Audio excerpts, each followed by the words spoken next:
Hello, this is Neelam, and today's our topic is perspective of mental health and mental health nursing. So, what is the mental health? Mental is a state of complete physical, mental, and social well-being, and not merely the absence of disease.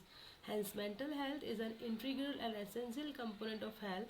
It is the foundation for individual well-being and the effective functioning in a community.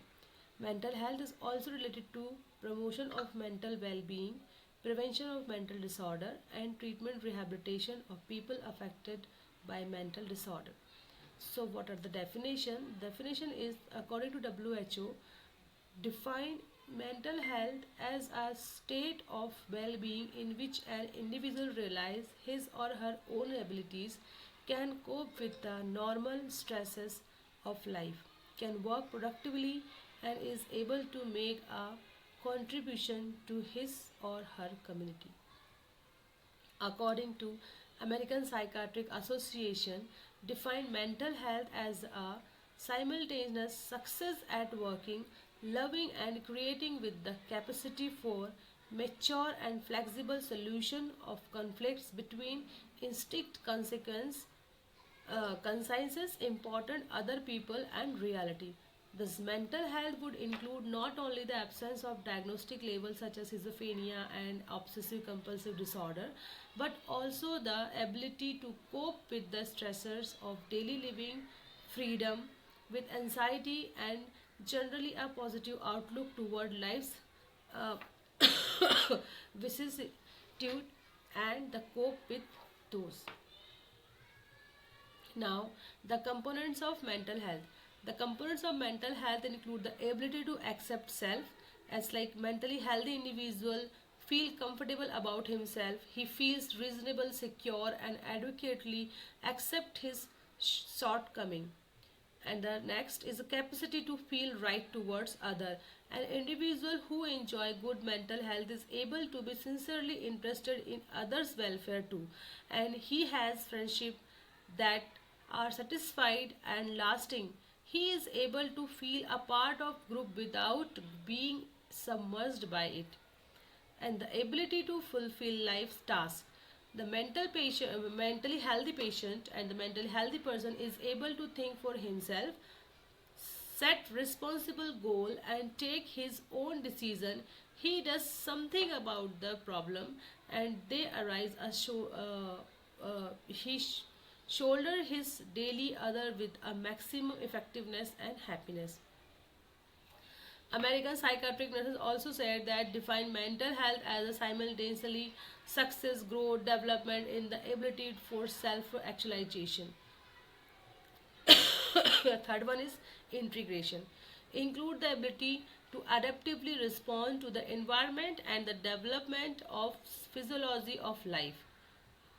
Autonomy. It refers to the individual's ability to perform in an independent, self-directed manner.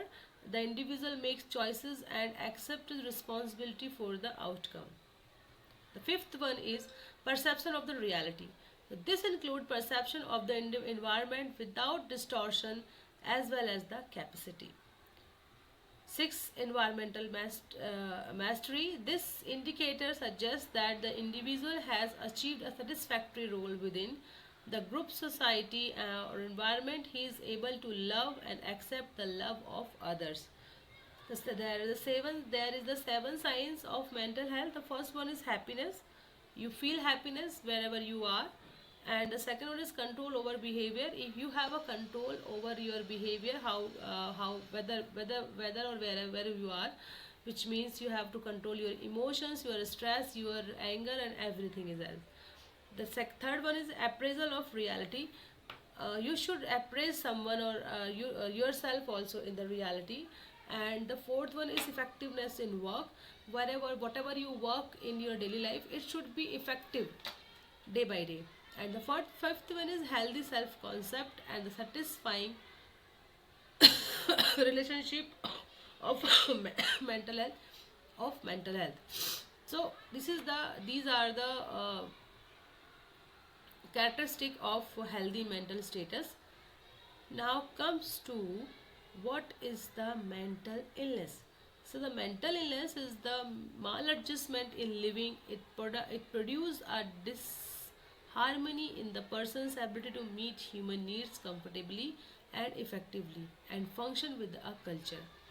A mentally ill person loses his ability to respond according to the expectation and he has for himself, and he demands that society has for him.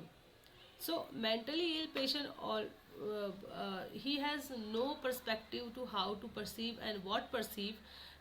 They are unable to perceive anything in a good manner, so this is called a mentally ill person. And in general, individual may be considered to be mentally ill if the person's behavior is causing distress and suffering to self and others. Okay, and the second is you consider that person's behavior is causing disturbance in his day-to-day activities, job, and their personal relationship. So, according to these, what is the definition of mental illness person? Mental illness. So, mental and behavioral disorder are understood as clinically significant condition characterized by alteration in thinking, mood, emotions, or behavior associated with personal distress and impaired functioning. Characteristic of mental illness: changes in one's thinking, memory, perceptions, feeling, and judgment, resulting in changes in talk behavior which appears to be deviant and previous personality or from the norms of community. These changes in behavior causes distress and suffering to the individuals or other or both. Changes and the consequent distress causes disturbance in day-to-day activity, work and relationship with important others, social and vocational dysfunction. Evaluation of mental health service and treatment. So, according to like Pythagoras, developed the concept that brain is the seat of intellectual activity. Hippocrates described mental illness as a hysteria, mania, and depression. According to Plato, identified the relationship between mind and body. The Greek were the first to study mental illness scientifically and separate the study of mind from religious. Aristotle, a Greek philosopher, emphasized on the release of repressed emotions for the effective treatment of mental illness. He suggested catharsis and music therapy for patients with melancholia. Some important milestones: the first mental hospital in US was built in Williamsburg, Virginia, and 1793 Philippi panel removed the chain from mentally ill patient, confirmed it Bicêtre and hospital outside Paris, thus bringing about the first revolution. And the first American textbooks in psychiatry was written by Benjamin Rush, who is referred to as the father of American psychiatry. And also I want to tell you that the first medical health nursing, or first of all first mental health nursing, was initiated or started in NIMS Hospital, Bangalore. So thank you so much.